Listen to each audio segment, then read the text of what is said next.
Bola was a pretty, innocent-looking girl, almost the definition of an angel. However, despite her beauty, she was a chronic liar and a bully. Tinuke, her mother, was everything a woman could be to her only child. She loved and cared for Bola, giving her a pleasing life. She believed she was doing perfectly well as a mother until her beloved daughter began to bully her, making her realize how woefully she had failed. As a teenager, Tinuke met Kayode, the love of her life. Their love was so intense that everyone in the village knew them as lovebirds. They frolicked around the village, enjoying the kind of fun a teenage would perceive as love. Despite her mother's repeated warnings to be mindful of the men she associated with, Tinuke was driven by her feelings for Kayode. He spoke all the soothing words that stirred feelings of love in her heart, becoming her ride or die. After a few months, Tinuke discovered she was pregnant. The news of her pregnancy didn't sit well with her mother. She was extremely disappointed that her daughter had become pregnant at 18.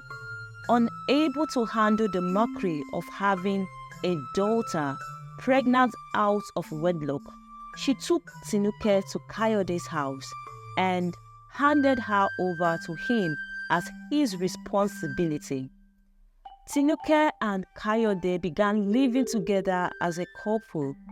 The ambitious Kayode, who was 25, had just graduated from university and wanted more for his life. He couldn't imagine staying in the village, wasting away as a local champion. Being a brilliant student, he decided to pursue a master's degree overseas. A few months later, when Tinuke was already 8 months pregnant, luck shone on Kayode. He received an admission offer to study oil and gas chemistry at a university in the United Kingdom, along with a scholarship. For Tinuke, this was both good and sad news.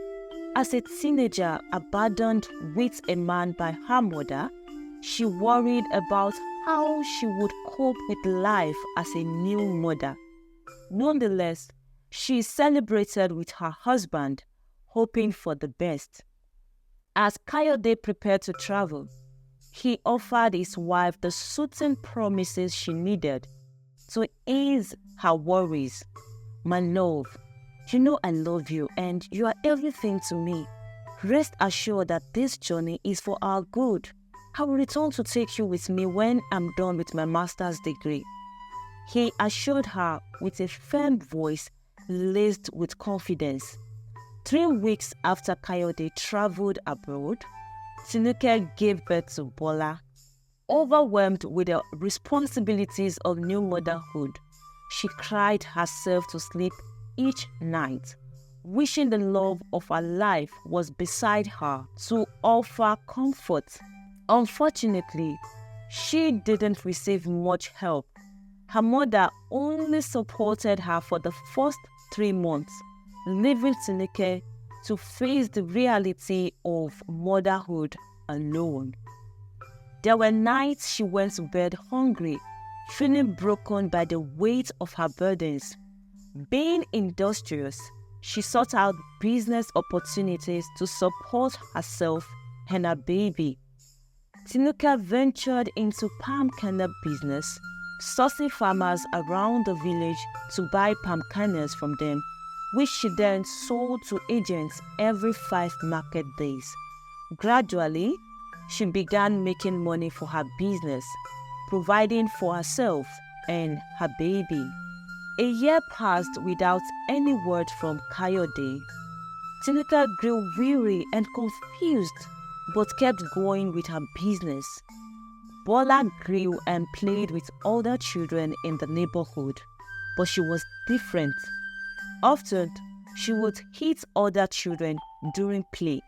When they cried out, their parents would come to their rescue, but they dared not hit or scold Bola, fearing Tinuke's wrath.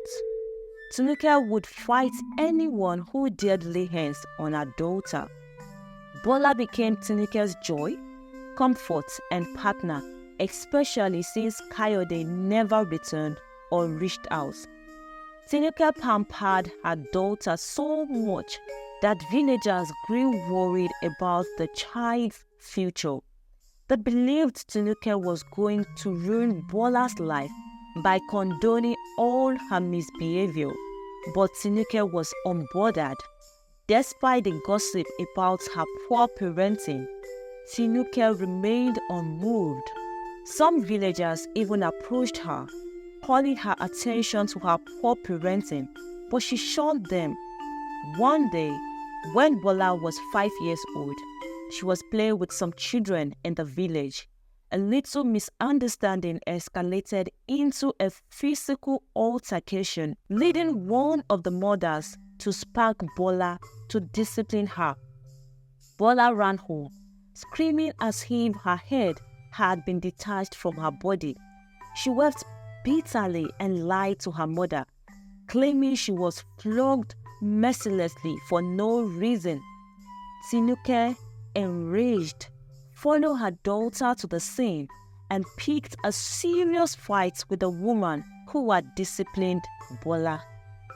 As the woman tried to explain that she only meant to caution Bola, Tinuke refused to listen.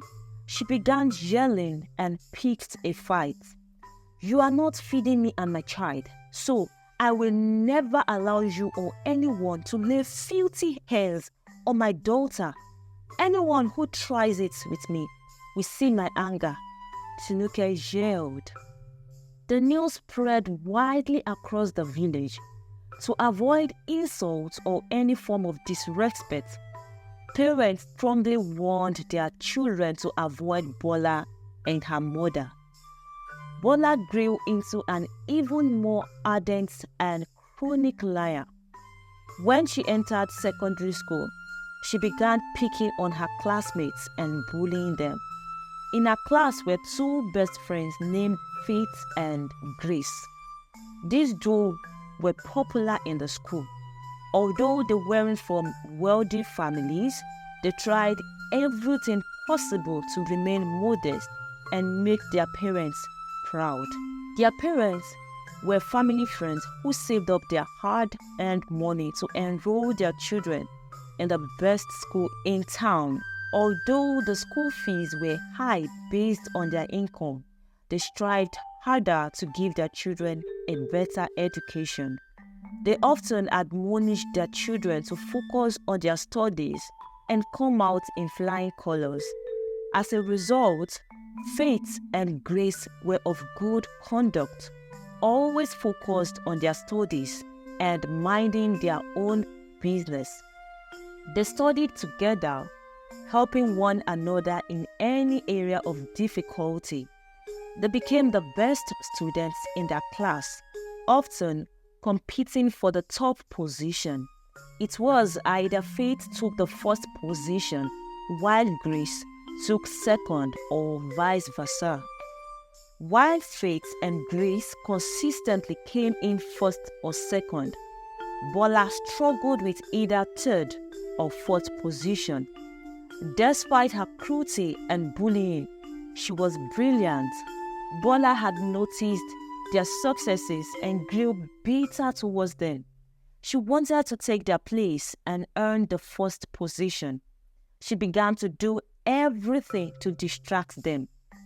Whenever their teacher was in class teaching, Bola would call their names or throw distracting notes at them just to distract their attention. She hoped they would lag behind if distracted. Nevertheless, the girls remained mindful of their reputation and stayed academically focused. At the end of the term, they came out in flying colors again, while Bola took the third position. In the next school session, Faith and Grace thought Bola would give up on them, but they were wrong. Instead, Bola grew angrier and devised a sinister means to take them out of her way. If they can't be distracted, then the best is to get them out of my way, Bola thought. Bola started planning better means to execute her plans. One Monday morning, as the two best friends resumed school with bright smiles and excitement to start a new week, they met the shock of their lives. During the morning assembly in the school hall, the school principal stepped onto the podium and called out Faith and Grace. The girls had no idea what was coming. They walked up to the stage majestically, thinking they were going to be celebrated as usual. Their expectations were immediately cut short when the principal spoke up. "Good morning, students," said the principal. "Morning, sir," the students echoed. It has come to our notice that some students feel bigger and better than this prestigious school, and for that reason, they will be excused. He continued. "I have called out these two," he said, pointing at Faith and Grace, "just so you all will know that they have been expelled from this school." "What?" everyone murmured. They were all confused and shocked by the principal's statement. How could they have been expelled? What have they done? Some of the teachers whispered amongst themselves. Everyone knew Faith and Grace to be calm, obedient, and brilliant. No one could ever think of expulsion for them. Faith and Grace couldn't fathom what was happening.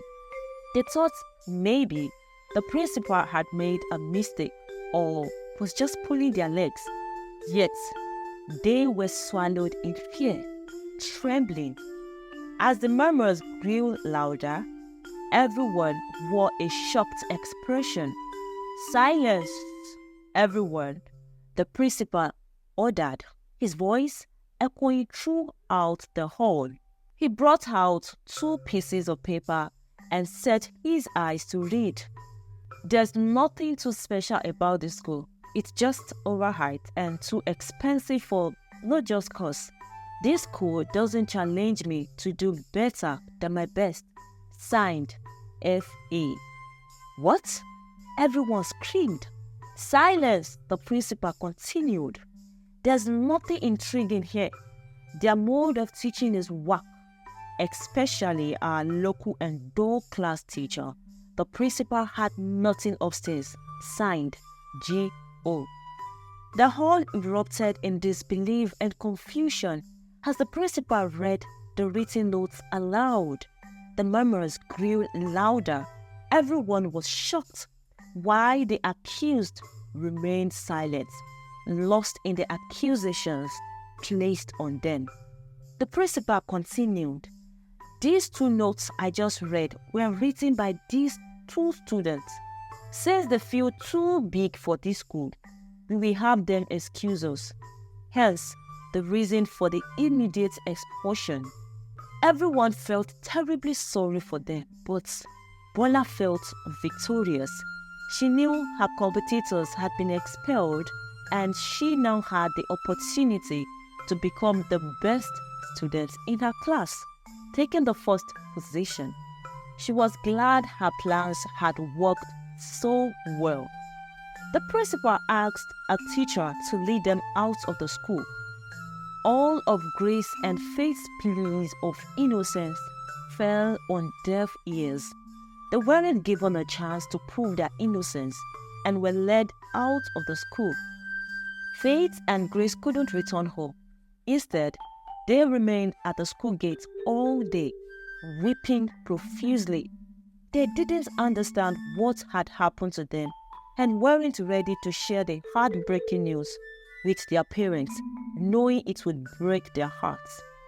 When the school closed that evening, many students saw them by the gate, weeping, and had compassion for them. A few minutes later, their class teacher met them at the gate on his way home. He was surprised to see them still at the school gate since morning. He moved closer, showing a sign of compassion. Grace, Faith, what are you two still doing by the school gates at this time of the day? Does that mean you've been here crying all day? They nodded and continued crying. Uncle, please, help us beg the principal. We can't go home like this. Our parents will kill us. We didn't write that note. No, we didn't. But your handwriting was notable on the paper. The principal showed me the paper and asked me to identify the student by tracing the handwriting. I checked every student's notebook, and your handwriting was the perfect match. Moreover, your initials were at the end of the writing, so that made us believe you both wrote it. No, sir, we didn't. Maybe someone framed us. And who could that be? We don't know, sir. If you can't tell who it is, then there's no way I can help you out. They cried and continued pleading with their class teacher. Suddenly, Grace called out Bola's name. It's Bola, sir. It's Bola. She wasn't sure if it was her, but she had a strong feeling that it was. How do you know? The teacher asked. I think I saw her laughing and mocking us this evening, while other students looked at us with pity. Bola was happy and mocked us, sir. Has she ever done anything against you, or what other evidence do you have against her? He asked. Yes, sir. She was always distracting us throughout last session whenever a class was ongoing. Their teacher gave it a little thought and decided to take them to the principal for reconsideration. The principal was about to leave his office when they arrived. He was shocked to see the student in his office. What are you two still doing on the school premises? You've been expelled, he shouted. The teacher pleaded for his time and attention. He began to vouch for the two students. They are the best students in the class. They've been very diligent, responsible, and never caught up in any kind of trouble, sir. I don't think they wrote it. I feel someone is trying to wreck them. He told the principal about Bola, but the principal was obstinate. He vehemently disagreed and maintained that they remained expelled from the school. Their class teacher, being kind and compassionate, took a strong interest in their matter and continued pleading with the principal. After much pleading, the principal concluded that their case would be addressed the next day. Faith and Grace thanked their teacher, and they all went home, planning to return the next morning.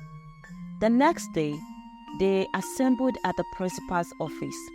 This time, Grace and Faith were kept in a separate office, while Bola was taken to the principal's office with the teacher. They began by showing much love and interest in her, asking her questions about her last academic session. They asked her thoughtful questions and joked around just to make her feel comfortable. The principal asked a question. Bola, how skilled are you? He went further to tell her a story about a very skilled writer who could write anything as fast as imagined, and ended with the story of a student who was great at recreating other people's signatures and handwriting. I see you have a very beautiful handwriting. I used to have 5 different handwriting styles while growing up, and I have this strong feeling that you are much more skilled than I am, said the principal. Bola, feeling flattered like a celebrity, nodded and confessed she could recreate other people's handwriting.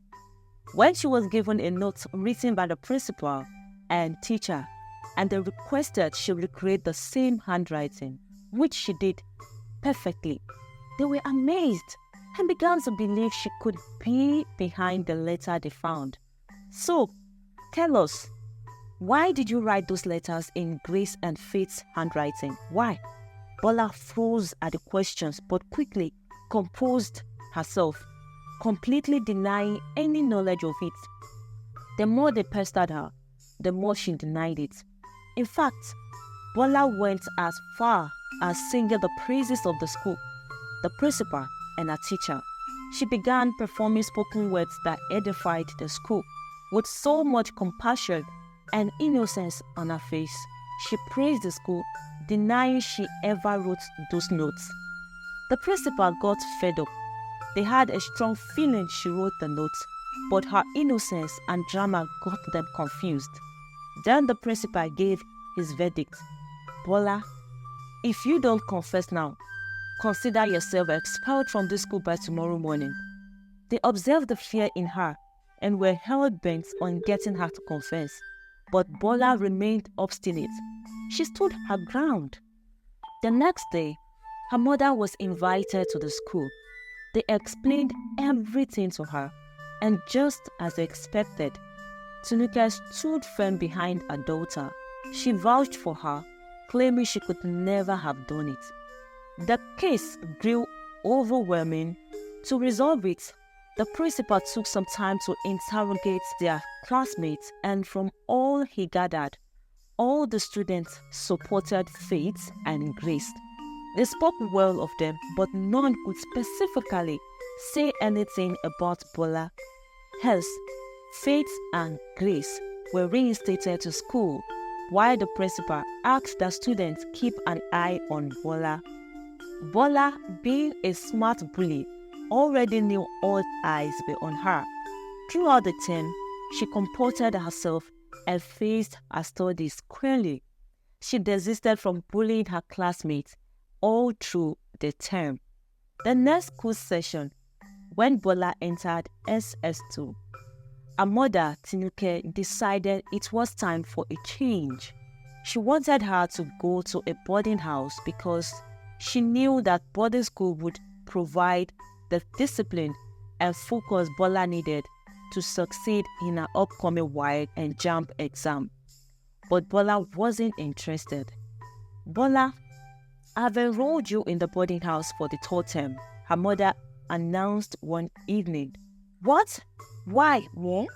I don't want to go to boarding house, Bola protested, her voice rising in anger. It's for your own good, Bola. You need to focus on your studies without distractions.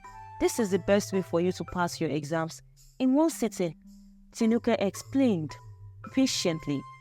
Tinuke loved her daughter dearly and always gave her everything she wanted. However, she wasn't changing her plan this time. But Bola was furious.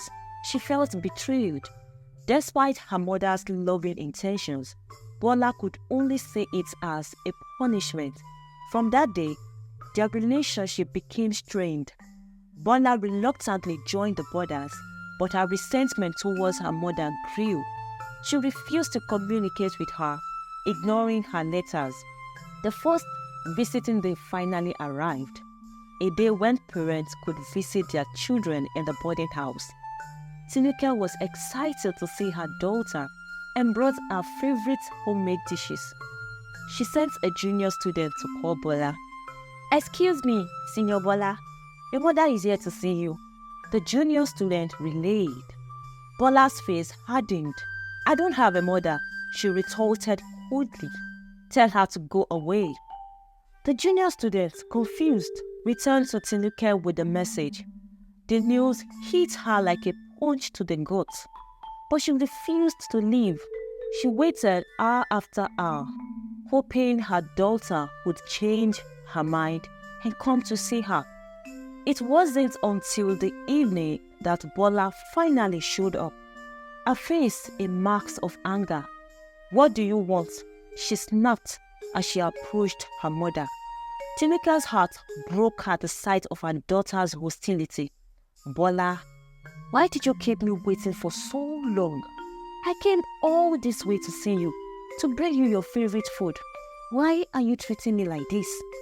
Bola's eyes blazed with fury. "Why? You want to know why?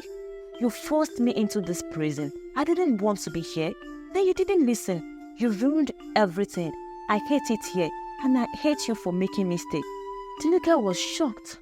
She had expected anger, but not this level of fury.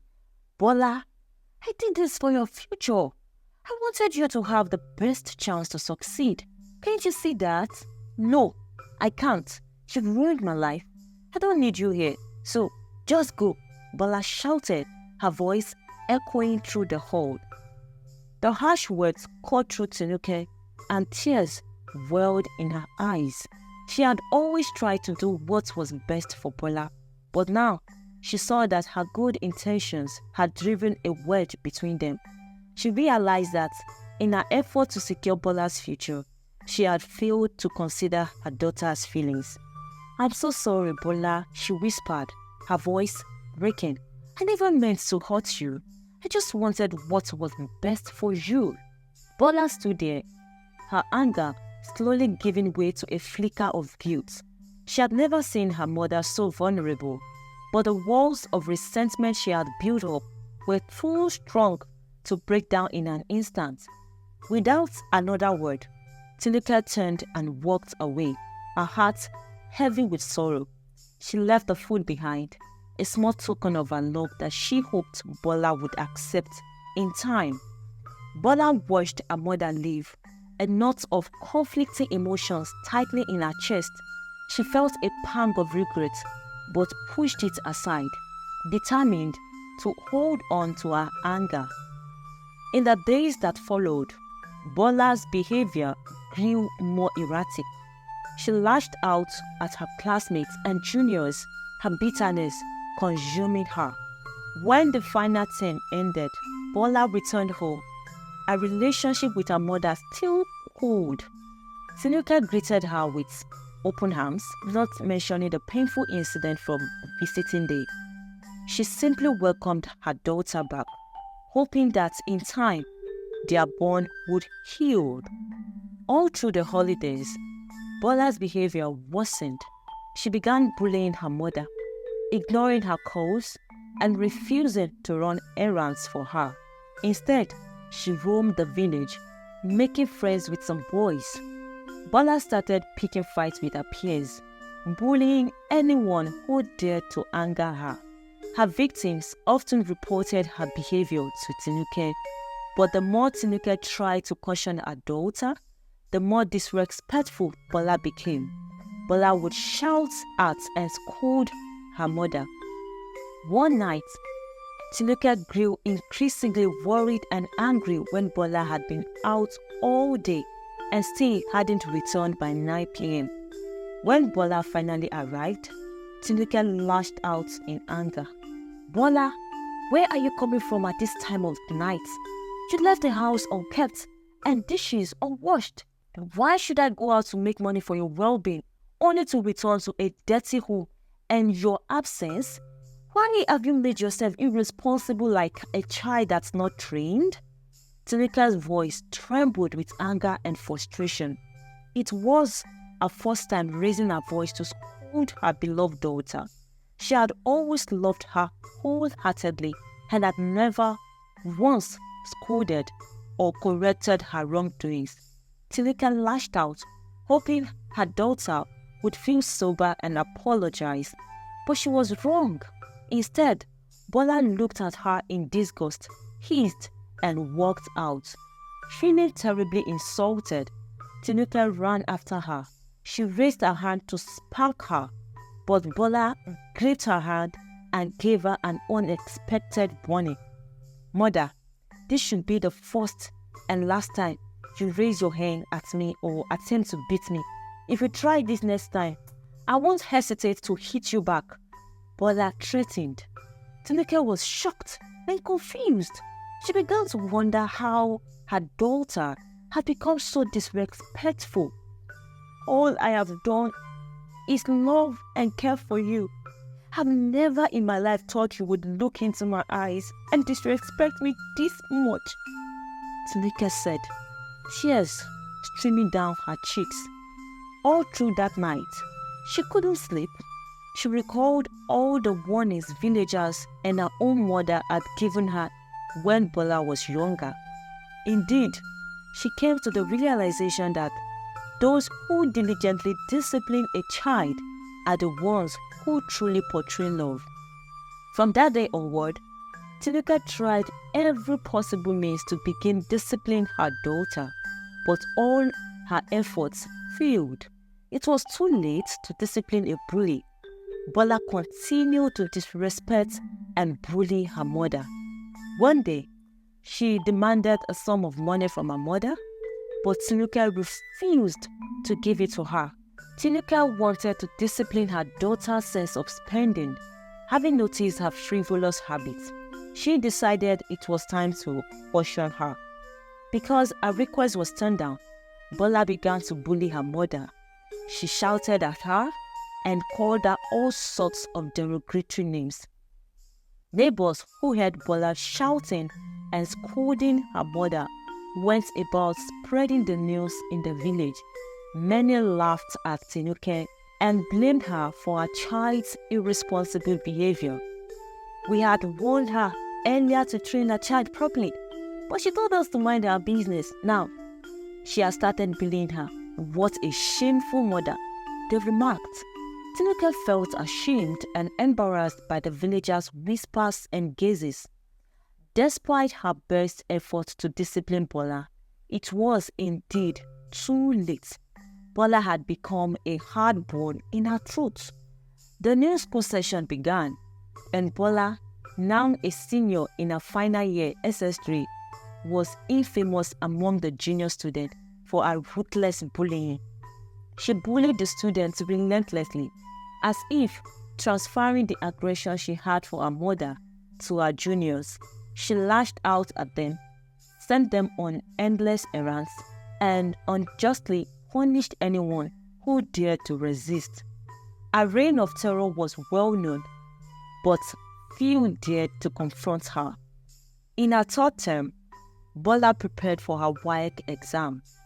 Despite her academic responsibilities, she still found time to torment the young students.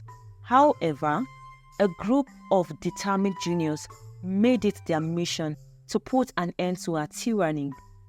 These young students called themselves Young Defenders.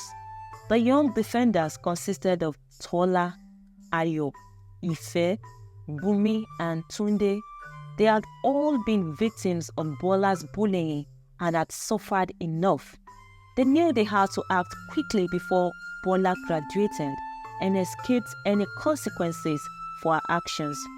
While discussing their plans one afternoon, Tola came up with an idea that could lead to Bola's downfall. Bola is always sneaking around with that boy in SS2, Tola said. If we can catch her with him, she'll be expelled for sure. Remember the school rule, no relationships allowed, and anyone caught will be expelled immediately. The group agreed that this was their best chance. They began observing Bola's movements, taking turns to trail her discreetly. It took several days of patience and careful planning, but their perseverance paid off. One afternoon, Simi, who had been training Bola, saw her sleeping behind the science building, holding hands with a boy from SS2 class named Kunle. She quickly signaled the rest of the group, and they all converged on the spot, hiding behind a large tree to watch the scene unfold. As they watched from their hiding spot, they saw Bola and Kunle standing close, whispering and laughing. It was clear they were more than just friends. Simi quietly signaled Ayo to call the principal, alerting him to the situation. Ayo ran to the principal's office and reported. "Good day, sir," he said, panting. "Some students are kissing behind the science block," he reported hurriedly. The principal hurried to the scene with a teacher. Just as he arrived, Bola and Kunle leaned in, about to kiss. "Bola, Kunle, what is going on here?" The principal's voice boomed, causing both students to jump back in shock. Bola, ever the quick thinker and chronicler, immediately started to fabricate a story. "Sir, it's not what it looks like. Kunle had something in his eyes, and I was just helping him get it out." The principal was not convinced. Do you think I'm a fool? Bola, I've heard enough of your excuses. We will get to the bottom of this. No, sir, it's nothing, sir. Kunle is my school son, and I was helping him remove the tin in his eyes. Bola replied, trembling, praying within that the principal believed her lies. It was the first time she felt worried, because she knew she was in her final year, and any mistake could lead to the end of her stay in school. But the principal wouldn't allow himself to be taken for a fool. He turned to Kunle, who was visibly shaking with fear. Kunle, tell me the truth. Were you and Bola seeing each other romantically? Kunle hesitated, his eyes darting between Bola and the principal. Under the intense gaze of the principal and the threats of expulsion, he finally broke. Yes, sir. Senior, Bola and I have been seeing each other for a few months now. The principal's face hardened. Thank you for your honesty, Kunle. Bola, your lies and misconduct have finally caught up with you. You are hereby expelled from this school. Bola's face turned pale as the weight of his words sank in. She pleaded and cried, but the principal remained resolute. News of Bola's expulsion spread quickly through the school, and the juniors, especially the young defenders, breathed a collective sign of relief. Later, Bola's mother came to the school, pleading with the principal to allow her daughter to finish her WAEC exams. She argued that it was unfair to jeopardize her future over a school rule. However, the principal stood firm. Madam, your daughter's behavior has been unacceptable. She has repeatedly broken school rules and bullied other students. I cannot make exceptions. Tinuke continued pleading with the school authorities to reconsider her daughter. She did all she could, but thank you so much for watching. Kindly subscribe to this channel and hit the notification bell to get notified when we drop the second part of this story. See you in the next part. Bye.